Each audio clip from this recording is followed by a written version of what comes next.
Hi friends, welcome to our channels. ఇవాళ మనమైతే దోశ ఇంకా పూరీలోకి బెస్ట్ కాంబినేషన్ రెసిపీ చూసిద్దాం రండి.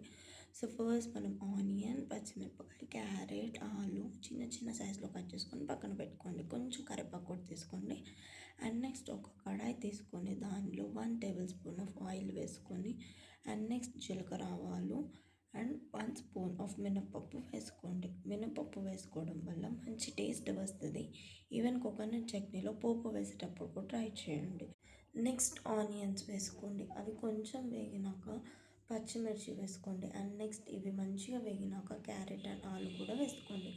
అవి మంచిగా మిక్స్ చేసుకొని కొంచెం సాల్ట్ యాడ్ చేసుకోండి. ఇక్కడ సాల్ట్ ఎందుకు యాడ్ చేసుకుంటామంటే కింద అడుగు అంటకుండా యాడ్ చేసుకుంటాం అనమాట. సో సాల్ట్ వేసుకున్నాక ఒక 60 సెకండ్స్ పాటు మూత పెట్టుకోండి.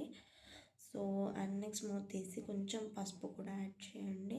సో అప్పుడు మంచిగా ఆలు అండ్ క్యారెట్ ఉడుకుతుంది అనమాట. సో మూత పెట్టేసుకొని ఒక 5 మినిట్స్ వరకు పక్కన పెట్టుకోండి. సో అది ఉడికే వరకు మనం పక్కన ఒక బౌల్ తీసుకొని ఒక 2 స్పూన్స్ ఆఫ్ శనగపిండి వేసుకొని దానిలో కొన్ని వాటర్ యాడ్ చేసి మంచిగా ఉండలు లేకుండా మిక్స్ చేసుకొని సో మిక్స్ చేసుకున్నాక అది కూడా పక్కన పెట్టేసి అండ్ అది మూత తీసి ఒక్కసారి మిక్స్ చేసి దానిలో 2 గ్లాసెస్ ఆఫ్ వాటర్ యాడ్ చేసుకొని అండ్ నెక్స్ట్ ఇప్పుడు మీ టేస్ట్ తగ్గట్టుగా సాల్ట్ యాడ్ చేసుకోండి.